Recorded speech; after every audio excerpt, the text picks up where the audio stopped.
Hello everyone, मैं अनिल कुमार सिंह स्वागत करता हूं आपका आपके यूट्यूब चैनल विश्व भारती क्लासेस में। आज हम आपके लिए लेकर के आए हैं इंडियन इकोनॉमी से डेमोग्राफिक डिविडेंड, मतलब कि जनांकिकीय लाभांश। परीक्षा के दृष्टिकोण से हम बात कर रहे हैं जेपीएससी मुख्य परीक्षा की। उस दृष्टिकोण से ये क्वेश्चन मेरे गेस में रहा है। ये क्वेश्चन का डिमांड भी कुछ लोगों ने किया था, जिसमें से एक नाम मनीष का है। तो आज हम उनके डिमांड को फुलफिल कर रहे हैं और ये टॉपिक हम उन तक पहुंचाने का काम कर रहे हैं, या उनके माध्यम से आप सब तक पहुंचाने का काम कर रहे हैं। यहाँ पर डेमोग्राफिक डिविडेंड है क्या, हम ये बताएंगे। इससे भारत को क्या कुछ लाभ हो सकता है, कैसे लाभ हो सकता है, ये बताएंगे। ऐसा करने के लिए आपको या हमारे देश को क्या कुछ करना होगा, ठीक है, क्या कुछ हमारे सामने चैलेंजेज हैं, इन सबको हम थोड़ा थोड़ा ब्रीफ कर देंगे, जिससे आपको आंसर लिखना आसान हो जाएगा, ठीक है। बाकी आप लिखने की स्थिति में निश्चित तौर पर आ जाएंगे इतना कुछ जानने के बाद। सबसे पहले हम आपको बता दें कि कार्यशील जनसंख्या की श्रेणी में भारत का मानक जो है वो 15 से लेकर के, मतलब 15 ईयर्स से लेकर के 60 या 59 ईयर्स तक जाता है, जबकि वैश्विक रूप से आज 15 to 64 को मान्यता दिया जा रहा है। तो दोनों में से किसी को भी अगर आप यूज करेंगे तो कोई ज्यादा फर्क नहीं पड़ेगा।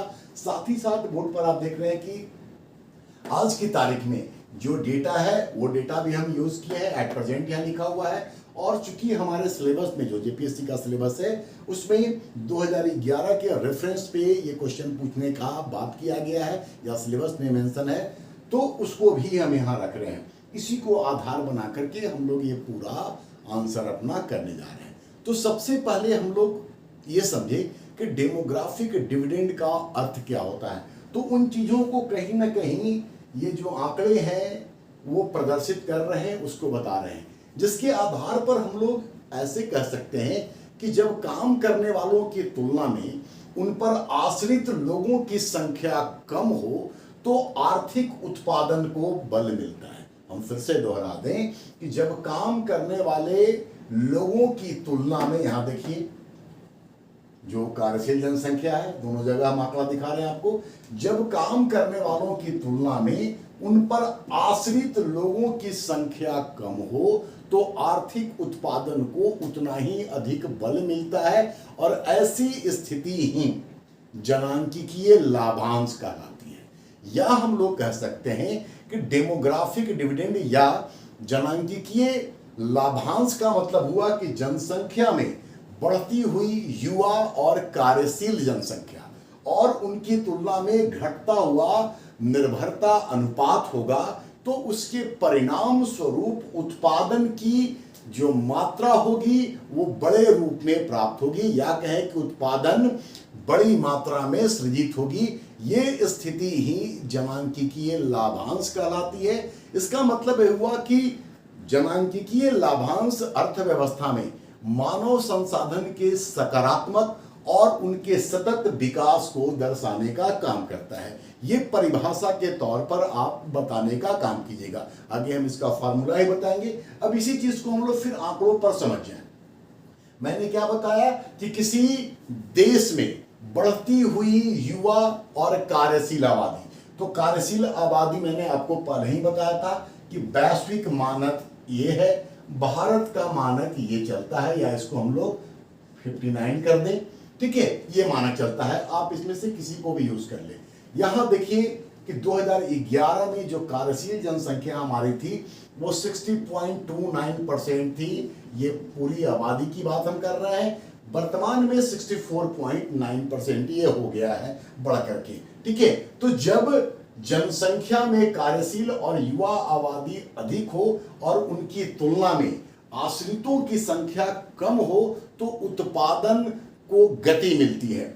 अर्थव्यवस्था में ऐसी स्थिति को ही जनांकिकीय लाभांश कहा जाता है। अब आप देखिए कि इतने लोग कार्यशील है और इनकी तुलना में डिपेंडेंट आश्रित का संख्या, इन दोनों को अगर ऐड करेंगे 35.1%, ठीक है। तो ये बता रहा है कि जनांकिकीय लाभांश क्या है।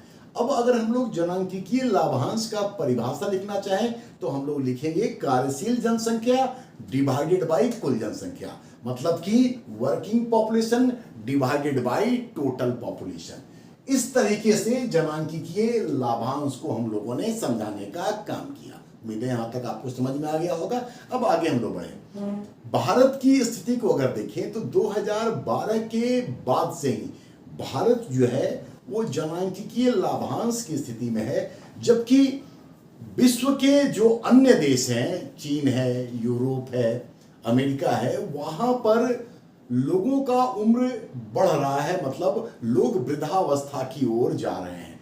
ऐसी स्थिति में जनांकिकीय लाभांश की विशेषता क्या नजर आती है? तो इसी पिक्चर से यहां पर उसका विशेषता भी नजर आता है कि निर्भरता अनुपात जो होगा वो कम होगा। निर्भरता अनुपात में कौन आएंगे?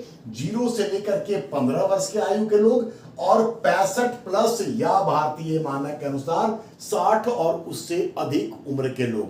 तो पहला विशेषता तो यही समझ में आ रहा है कि निर्भरता अनुपात कम होगी, मतलब कि देश की आबादी में इनकी संख्या और इनकी संख्या 0 से 15 और 60 से ऊपर या 65 से ऊपर वालों की आबादी कम होगी। अधिकांश जनसंख्या कार्यशील जनसंख्या के रूप में नजर आएगी। ये इसका दूसरा फीचर है। ये जब स्थिति होगी तो हमारा जो पॉपुलेशन पिरामिड होगा, ठीक है, वो एज ग्रुप के हिसाब से मेल फीमेल का दिखाया जाता है कि क्या कुछ आबादी है। अगर इस आधार पर हम लोग अगर जनसंख्या के पिरामिड को तैयार करेंगे तो जनसंख्या के पिरामिड में मोटे तौर पर समझने के लिए हम बात कर रहे हैं ऐसे, ठीक है, ये परसेंटेज में, इधर एज में, ठीक है, इनका उम्र में, ये इस तरीके से बनता है। ऊपर जाके ये कम हो जाएगा क्योंकि आप देख रहे हैं कि इनकी संख्या कम है, ठीक है। इनका जो रेशियो है इस आधार पर यहां पर तय होगा और बीच का आबादी। तो जब डेमोग्राफिक डिविडेंड की स्थिति होगी, जनांकिकीय लाभांश की स्थिति होगी, तो एज पिरामिड के मध्य में उभार होगा। ये वाला एरिया जो होगा ये उभार वाला होगा, ये फैला हुआ नजर आएगा। साथ ही साथ हम लोग ये भी देख रहे हैं कि जो जनांकिकीय लाभांश है वो एक तरफ जहां अवसर है वहीं दूसरी ओर कल की तारीख में चुनौती भी है। कारण यह है कि कोई भी जो राष्ट्र है वो हमेशा जनांकिकीय लाभांश की स्थिति में नहीं हो सकता है। एक वक्त के बाद उसके सामने चुनौतियां आएंगी। ऐसा इसलिए होगा क्योंकि कल की तारीख में जब एज बढ़ेगा तो अपर एज वाले लोग आएंगे और वो फिर एक प्रकार से चुनौती के रूप में काम आएगा। और ये आंकड़े इसके बाद आप दिखाइएगा, ये समझाने के लिए हम शुरुआत में बताए थे। अब इसको आप दिखा करके ये बताइएगा कि भारत में जो विभिन्न आयु वर्ग के लोग हैं वो इस प्रकार से है। जो डेटा पूछेगा, जैसे भी पूछेगा, अगर कहीं कोट कर दिया 2011 ही तो आप इसको यूज कर लीजिएगा। वर्तमान में अगर कर लेता है आप इसको यूज कर लीजिएगा, या जरूरत के हिसाब से आप इसको अपने हिसाब से इस्तेमाल करने वाला काम कीजिएगा। आप इसका एक स्क्रीनशॉट निश्चित तौर पर ले लीजिए, ये आपके लिए लाभदायक होगा। ठीक है, हम नीचे साफ कर रहे हैं ताकि आपको हम और आगे बता सकें। तो हम जैसे बता रहे थे कि भारत 2012 के बाद से ही लगातार जनांकिकीय लाभांश की स्थिति में बना हुआ है। 2001 का सेंसस, 2011 का सेंसस और फिर एट प्रेजेंट वर्तमान में ये जो भारत में कार्यशील जनसंख्या है उसमें लगातार वृद्धि को दिखा रहा है। यहां पर 2001 में भारत में कार्यशील जनसंख्या जो थी वो 58% के आसपास में थी, जबकि 2011 में आप देख रहे हैं 60.29 और वर्तमान में आप देख रहे हैं 64.9%। तो भारत लगातार जनांकिकीय लाभांश की स्थिति में बना हुआ है और इस कार्यशील जनसंख्या में जो अधिकांश युवा हैं उनका उम्र 20 से लेकर के और 35 के बीच में है। मतलब 20 से 35 के बीच में है, इसका मतलब यह हुआ कि भारत के कुल आबादी में लगभग 50 करोड़, ये एग्जैक्ट फिगर बताना पॉपुलेशन प्रोजेक्शन के हिसाब से जाता है तो थोड़ा ये वैरी करता है। 48 से लेकर के 50 करोड़ लोग ऐसे हैं भारत की कुल आबादी में जो 20 से लेकर के 35 वाले उम्र में आते हैं। और ये जो उम्र है 20 से लेकर के 35 युवाओं का उम्र है, और आप सभी युवा हैं जो हमको सुन रहे हैं, ये युवा वर्ग क्या कुछ नहीं कर सकता है ये बताने की आवश्यकता नहीं है। मतलब अगर ये सही दिशा में काम करना शुरू करे तो ऐसी स्थिति में यह देश के काया को बिल्कुल पलटने का काम कर सकती है। हम लोग जो आज लगातार बात करते हैं कि 2047 तक भारत विकसित अर्थव्यवस्था की श्रेणी में चला जाएगा, हमारा इकोनॉमी इस कदर पहुंच जाएगा, ये सब युवाओं के भरोसे ही बात की जाती है। और आप प्रायः सुने होंगे प्रधानमंत्री मोदी जो हैं वो लगातार युवा वर्ग को टारगेट करते हैं या ये बातें बताते हैं। ठीक है, तो भारत का जो युवा वर्ग है ये कुछ भी करने की स्थिति में होगा। हम आपको बता रहे हैं फिर से कि 20 से लेकर के 35 आयु वर्ग के लोग हैं जिनकी आबादी 48 से लेकर के 50 करोड़ है, और इनके माध्यम से देश के विकास को गति देने की बात सरकार के द्वारा सोची जाती है। भारत में जो औसत आयु है इस समय वो है 28.2 ईयर्स। भारत का औसत उम्र है 28। मतलब आप समझ लीजिए कि देश हमारा कितना युवा है, कितना जवान है। और फिर वही बात की, अगर इतने औसत उम्र वाले लोग हों तो ये कुछ भी कर सकते हैं। जबकि दूसरी ओर हम देखें तो चाइना, यूएसए और यूरोपीय जो देश हैं वहां का जो औसत एज है आज की तारीख में वो है 37 वर्ष से लेकर के 45 वर्ष। तो उनकी तुलना में अपना जो देश का आबादी है वो ज्यादा यंग है, ज्यादा इंथुजियास्ट है और ज्यादा बेहतर काम कर सकता है, ये बताने की आवश्यकता नहीं है। ऐसा अनुमान किया गया था 2011 के जनगणना के दौर में ही पॉपुलेशन प्रोजेक्शन के आधार पर कि 2011 से लेकर के 2030 तक भारत में जो श्रम बल है, जो वर्क फोर्स है हमारा, उसमें से आधे से अधिक लोग ऐसे होंगे जिनका की उम्र 30 से लेकर के 39 के बीच में होगा। यह अनुमान लगाया गया था। हम फिर से रिपीट कर दें कि 2011 से लेकर के 2030 तक भारत का जो टोटल लेबर फोर्स है, कुल जो श्रम बल है, उसमें आधे से अधिक लोगों का उम्र जो होगा वो 30 से 49 होगा। औसत हम बता चुके हैं, लेकिन अधिकांश लोगों का उम्र 30 से लेकर के 49 वर्ष होगा।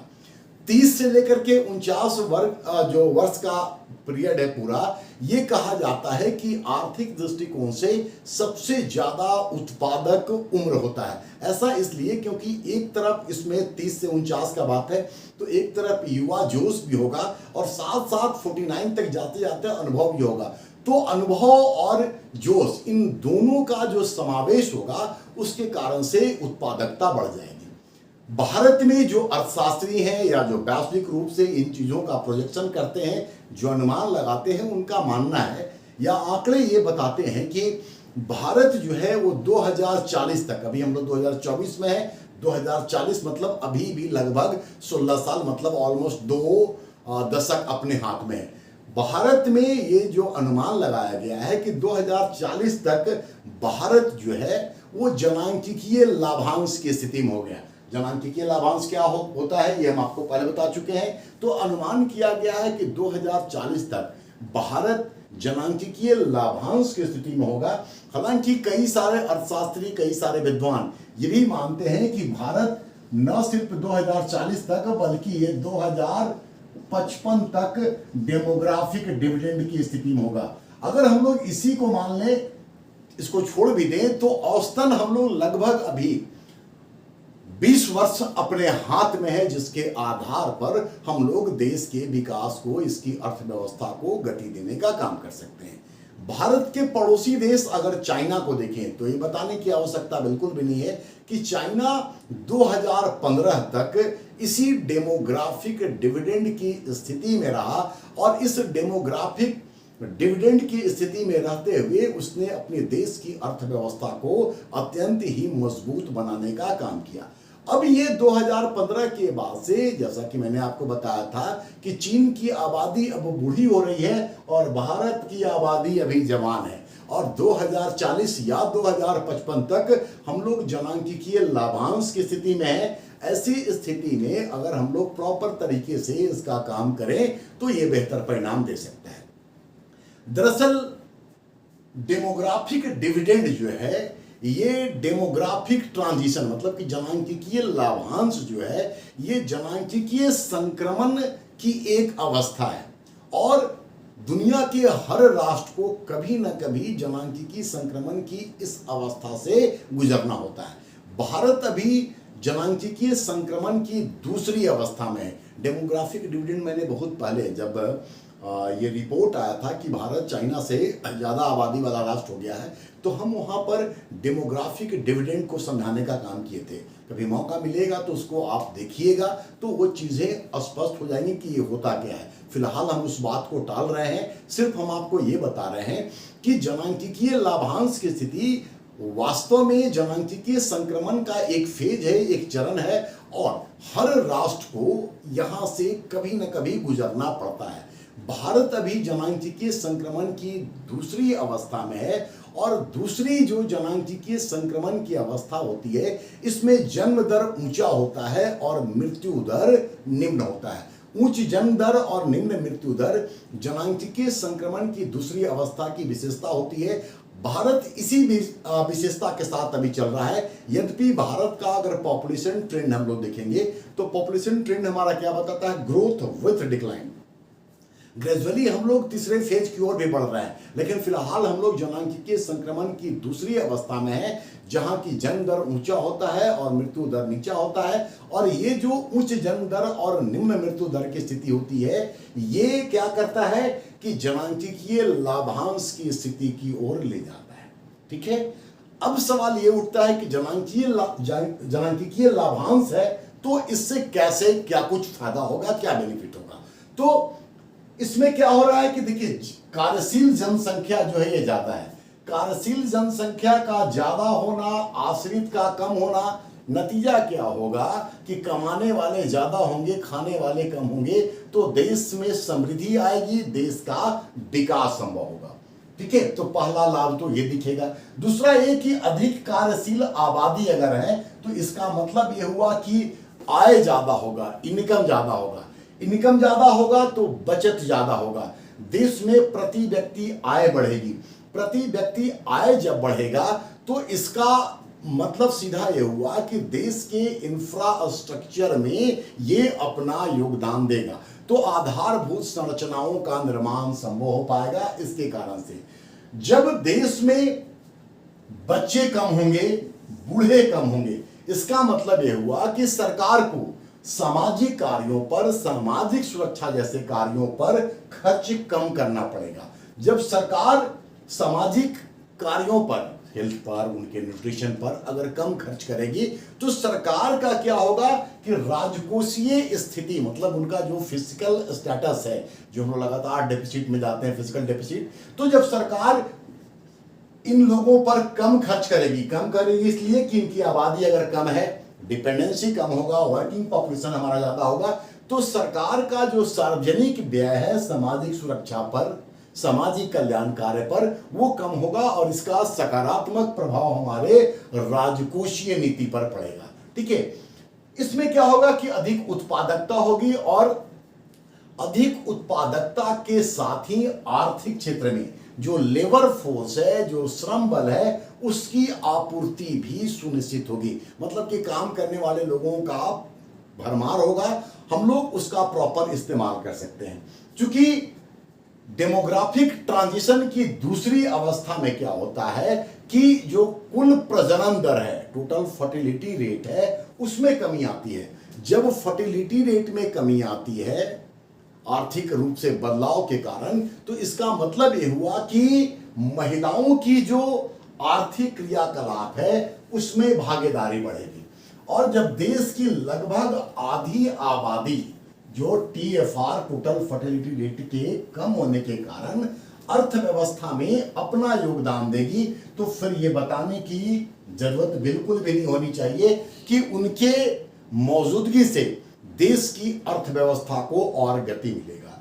तो उच्च समृद्धि दर संतान की उत्पत्ति को कम करता है। मतलब प्राय प्रैक्टिकली भी अगर आप देखिएगा तो समृद्धि दर जिस परिवार में भी अधिक होगा, वहां भी आप ये पाएंगे कि वहां पर बच्चों का संख्या कम होगा। मतलब कि फर्टिलिटी रेट वहां पर कम होता हुआ नजर आएगा। तो जब समृद्धि उच्च होगी तो संतान उत्पत्ति की क्षमता में कमी आएगी, और जब संतान उत्पत्ति की क्षमता में कम होगी तो बच्चों की संख्या कम होगी, और बच्चों की संख्या जब कम होगी तो क्या होगा कि निर्भरता अनुपात भी नीचे जाएगा। ठीक है, अभी हम लोग भारत में जो आंकड़े अभी बोर्ड पर आपके सामने था उसके अकॉर्डिंगली हम लोग बात किए थे कि भारत में 64.9% हमारी आबादी आज की तारीख में कार्यशील है। इसका मतलब कि 35.1% नॉन वर्किंग है, अकार्यशील है या डिपेंडेंट है। तो ऐसी स्थिति में जो पूरा 2 साल का 2 दशक का हमारे हाथ में वक्त है, ये बिल्कुल देश के भाग्य को बदल सकता है, देश की अर्थव्यवस्था को गति दे सकता है। और जो लक्ष्य लगातार सरकार के द्वारा निर्धारित किया जा रहा है कि 2047 तक जब भारत की आज़ादी के 100 वर्ष पूरे होंगे हम विकसित राष्ट्र की श्रेणी में पहुंच जाएंगे, ये बिल्कुल पॉसिबल है। लेकिन ये तब पॉसिबल है जब इस जनांकीय लाभांश की स्थिति को सही तरीके से मोबिलाइज किया जाए, उनको सही दिशा दिया जाए। तो युवा वर्ग को सही दिशा देने के लिए क्या करना होगा, तो यहां पर आप अपने तरीके से बताइएगा। गुणवत्तापूर्ण शिक्षा उनको देनी होगी, उनको प्रशिक्षण देना होगा, उनके स्वास्थ्य को ध्यान रखना होगा, क्योंकि अगर स्वास्थ्य नहीं होगा तो युवा होकर क्या होगा, वैसे ही बीमार पड़ा रहे तो स्वास्थ्य सुविधाओं में वृद्धि करनी होगी, रोजगार उन्मुख शिक्षा की व्यवस्था करनी होगी। सिर्फ किताबी शिक्षा से काम नहीं चलेगा, कौशल विकास के लिए सरकार को काम करना होगा। मतलब कि युवा वर्ग को एक दिशा देनी होगी। ठीक है, अगर हम लोग दिशा देने की स्थिति में आ गए तो ये कार्यशील जनसंख्या फिर देश के अर्थव्यवस्था में सकारात्मक योगदान दे सकती है। लेकिन भारत के सामने अब कुछ चुनौतियों की बात कर ले कि क्या समस्या हो सकती है। हम सब जानते हैं कि भारत की जो आधी आबादी है 48.9% हमारा जो आबादी है आज की तारीख में कार्यबल का, ये डायरेक्टली और इनडायरेक्टली एग्रीकल्चर और उससे जुड़े हुए जो कार्य हैं उसमें संलिप्त है और कृषि क्षेत्र में उनकी निर्भरता है। और ये भी हम जानते हैं कि कृषि क्षेत्र में उत्पादकता, प्रोडक्टिविटी जो है वो अत्यंत ही कम है। अब उत्पादकता ही अगर कम होगा कृषि क्षेत्र में तो उसका लाभ कैसे मिलेगा। ऐसी स्थिति में यह आवश्यक है कि कृषि पर जो हमारा श्रम बल है उसकी जो निर्भरता है उसको कम किया जाए। तो एग्रीकल्चर पर निर्भरता को कम करना होगा और जो क्षेत्र में लोग लगे हुए हैं वहां पर उत्पादकता बढ़ाना होगा। तो उत्पादकता बढ़ाने के लिए सरकार को इस दिशा में काम करना होगा कि किसान कैसे मोटिवेट हो। कुछ पॉइंट अपने जरूरत के हिसाब से आप दे लीजिएगा, इतना आप जानते हैं, क्वेश्चन के मूड के हिसाब से डिपेंड करेगा। तो उत्पादकता को बढ़ाना होगा। दूसरी ओर निर्भरता कम करने के लिए क्या करना होगा, सेकेंडरी और टर्शियरी सेक्टर में रोजगार के अवसर तलाशने होंगे। ठीक है, निर्माण और विनिर्माण के अलावा सेवा क्षेत्र में रोजगार के नए अवसर उपलब्ध कराने होंगे और इसके लिए माहौल तैयार करना होगा। यह सब कैसे होगा, फिर वही बचत से, निवेश से, आधारभूत संरचना के निर्माण से, युवा वर्ग को सही दिशा प्रदान करके। इन क्षेत्रों की जो उत्पादकता है वो इससे कहीं ज्यादा है, मतलब एग्रीकल्चर सेक्टर से कहीं ज्यादा भी है। ठीक है, तो ये उपाय करना पड़ेगा। ये चुनौती है कि हमारी आधी आबादी लगभग कृषि और उससे संबंधित कार्य में संलिप्त है। अब सवाल ये उठता है कि इनको करने के लिए सरकार क्या कर रही है। तो हम भारत में कई सारे कौशल विकास से संबंधित, स्किल डेवलपमेंट से रिलेटेड सरकार के द्वारा कार्य करते हुए देख रहे हैं। कुछ एग्जाम्पल जो के हिसाब से आप कोट कर लीजिएगा, अदरवाइज पॉइंट लिख करके भी आप आगे बढ़ सकते हैं। उनको इस वैश्वीकरण के दौर में प्रॉपर तरीके से ट्रेनिंग देनी होगी। इसीलिए भारत में सर्व शिक्षा अभियान चलाया जा रहा है। स्वास्थ्य के क्षेत्र में कई सारे महत्वपूर्ण योजनाएं चलाई जा रही हैं। बच्चे जो हमारा कल का भविष्य बनेंगे वो कुपोषित न हो, इसके लिए mid day meal scheme, ICDS जैसे कई सारे कार्यक्रम चलाए जा रहे हैं। नेशनल रूरल हेल्थ मिशन चलाया जा रहा है जिसको कि एक राष्ट्रीय स्वरूप आज की तारीख में प्रदान कर दिया गया है। तो सरकार के द्वारा कई सारे काम किए जा रहे हैं।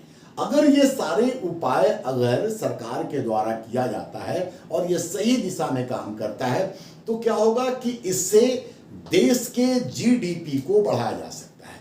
देश के GDP के बढ़ने का मतलब ये है कि कल की तारीख में, क्योंकि मैंने शुरुआत में ही आपको बताया था कि कोई भी देश लगातार जनांकीय लाभांश की स्थिति में नहीं होगा। तो आज अगर आय को बढ़ाया जाए, उसको सेव करके रखा जाए, तो कल जब हमारी जनसंख्या बूढ़ी होगी, क्योंकि निर्भरता अनुपात वक्त के साथ बढ़ेगा 2040 या 2055 जो अर्थशास्त्री बता रहे हैं, उसके बाद ये निर्भरता अनुपात बढ़ेगी।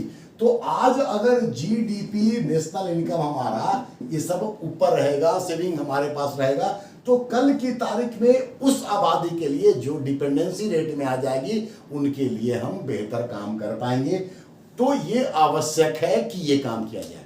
इसके अलावा आज की तारीख में जो बच्चे हैं वो कल का भविष्य है। तो बच्चों की संख्या अगर आज की तारीख में कम हो रही है, जो शुरुआत में हम आपको दिखा चुके हैं, ठीक है, बच्चों की संख्या अगर कम है तो इसका मतलब ये हुआ कि उन बच्चों को कल के लिए बेहतर तरीके से तैयार किया सकता है। कम बच्चे होंगे तो उनको बेहतर शिक्षा दी जा सकती है, उनको स्वास्थ्य से संबंधित जो समस्याएं हो सकती हैं उसको दूर करने के लिए बेहतर उपाय किया सकते हैं। तो शिक्षा और स्वास्थ्य में सुधार करके बेहतर भविष्य का निर्माण किया जा सकता है।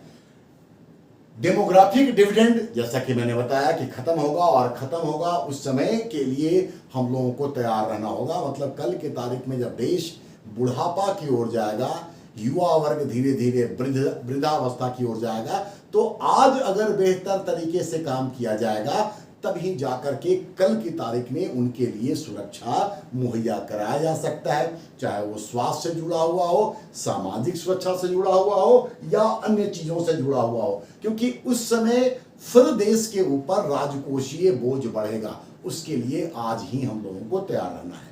तो कुल मिलाकर के भारत जो है वो निश्चित तौर पर अभी लगभग 2 दशक तक डेमोग्राफिक डिविडेंड की स्थिति में है, लेकिन ऐसा करने के लिए एक और हम लोगों को कौशल विकास का काम करना होगा, शिक्षा व्यवस्था में सुधार लानी होगी। कई सारे कार्यक्रम चलाए जा रहे हैं, हम सबको पता है, सर्व शिक्षा अभियान इसी उद्देश्य से चलाया गया, बच्चे स्कूल पहुंचे, इसके लिए कई सारे स्कीम चलाए जाते हैं। आप उन चीज़ों को कोट कीजिएगा। कंक्लूजन में महिलाओं की भागीदारी को बढ़ाना होगा और युवा वर्ग को सही दिशा देना होगा। तो मानव संसाधन या जो युवा जो है ये हमारे लिए संसाधन भी है और चुनौतियां भी हैं। अगर इनको सही दिशा नहीं दिया गया तो कल की तारीख में ये न सिर्फ देश की अर्थव्यवस्था के लिए बल्कि देश की सामाजिक व्यवस्था, देश की विधि व्यवस्था, इन सब के लिए एक समस्या भी बन सकते हैं। तो इनको सही दिशा देना निश्चित तौर पर आवश्यक है, और ये काम अगर किया गया तो डेमोग्राफिक डिविडेंड का हम लोग समुचित लाभ उठा सकते हैं। और जिस स्थिति में चाइना पहुंचा है अपनी विशाल आबादी को सही तरीके से इस्तेमाल करके,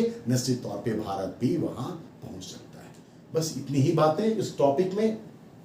अगर वीडियो अच्छा लगा हो तो प्लीज़ अपनी प्रतिक्रिया दीजिए। प्रतिक्रिया देने में इतना कंजूसी मत किया कीजिए, और वीडियो को प्लीज़ शेयर भी कीजिए। हम लगातार आप लोगों के लिए वीडियो अवेलेबल करा रहे हैं, और कई सारे वीडियो तो आपके डिमांड पर ही हम बनाए हैं, कुछ और भी डिमांड है।